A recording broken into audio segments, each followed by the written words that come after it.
Okay, kids, ready na kayo sa ating pag-aaralan? Kuya Eric, ano po yung ininom mo? Gamot po ba yun?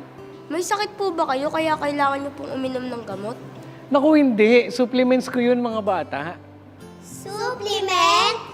Oo, para madagdagan yung vitamins at minerals ko sa katawan. Alam nyo na, medyo nagkakaedad na. Kuya Eric, hindi ka po ba kumakain ng masusustansyang pagkain?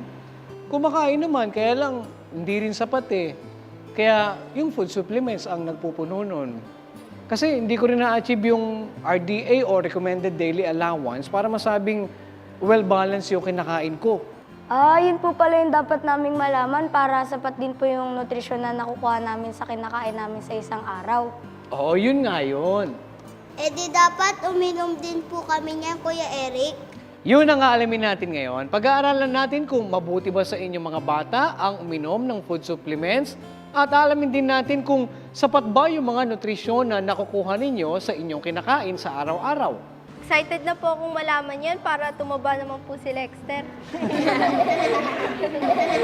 Alam nyo kids, bukod sa mga supplements na pwede nating i-take araw-araw, mayroong tinuturo ang Biblia na dapat natin gawin para tayo ay maging malusog. Eto, basahin natin ang nakasulat sa Aklat ng Kawikaan sa 17 at 22. Ang masayang puso ay mabuting kagamutan, ngunit ang bagbag na diwa ay tumutuyo ng mga buto. Isang kagamutan ang may masayang puso at walang galit sa ating kapwa.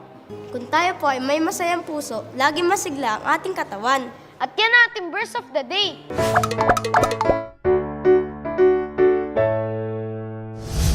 Sige, mabuti pa. Umpisahan natin ang ating pag-aaral. Alamin natin kung ano ba yung mabuti at di mabuting maitudulot ng pag-inom ng food supplement. At yan ay sa pagbabalik ng KNC Show!